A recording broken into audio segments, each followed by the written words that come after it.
There's another universe. Please make some noise. Give me a Hey, welcome back. It's Coach Blanche. According to Forbes, 50% of women all around the world do not pursue their dreams because of fear of failure. Can you imagine? That's 1 out of 2 women. That just blows my mind, and it really breaks my heart. We've been there. When we have an idea, we have something that we wanted to pursue, and especially if you're a mom like me, we're being pulled in different directions, but deep in our heart we know that there is something more that we can do. So I want to talk about today why our mindset is more important than our skill set. I don't know about you, but I have known so many of my friends. I'm a nurse, so I'm surrounded by nurses and healthcare professionals, and I'm amazed by their intelligence. The way they portray themselves at work. They're really people who have high ethics, work ethics. And then when we talk about dreams, and for example, I met somebody, actually she's a manager for a long-term care facility. I just met her last weekend, and I started talking to her about that I wrote a book. And she said, oh, I really wanted to write a book as well. And she's like, I loved writing when I was in college. And I said, you should write. You should definitely write your book and publish it. And she's like, I don't know about that. So, you see what I mean? It's like, even though we know we have that talent or skill, doubt and fear stops us from getting there. So again, mindset is more important than skill. So there's 2 kinds of mindsets. First is the growth mindset, and the second is fixed mindset. So we want to talk about where are we at, right? Do we have a growth mindset or do we have a fixed mindset? What is growth mindset? It's a belief that skills can be developed through effort and learning. So remember that. We also view failure as feedback. We take in criticisms, and we wanted to grow ourselves. That's the growth mindset. We also embrace, or people with the growth mindset embraces challenges and puts in consistent effort. So they don't stop, they persevere if you have a growth mindset. Now, on the other hand, a fixed mindset is a belief that an intelligence, skill, or talent is static. What does that mean?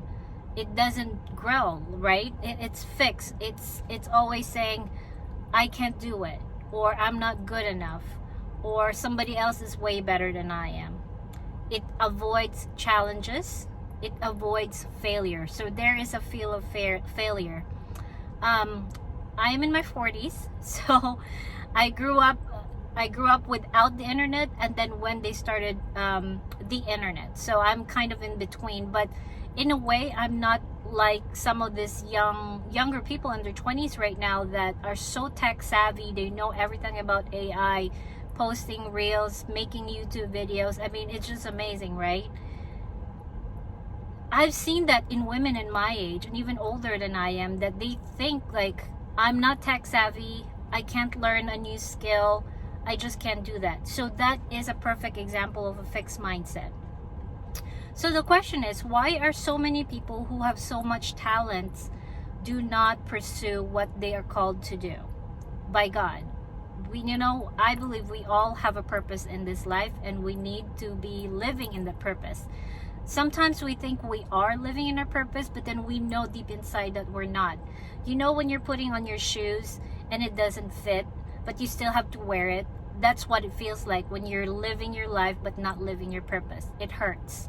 It really does. So in the real world, there's a study that says that people do pivot or change careers even in their 30s, 40s, and 50s. Now we know we are in the digital age, right? And if we do not learn a new skill, especially when it comes to technology, AI, or digital platforms, right? YouTube, social media, we kind of get left behind. And it's very, very competitive nowadays. It's just amazing. So do we have a growth mindset or do we have a fixed mindset? So I'm going to give you some tips on how to develop a growth mindset that would really push us to grow our skills. The first is replace your I can't and just put yet on the last sentence. So for example, you would say, I can't bake. Instead of saying I can't bake, say I can't bake yet.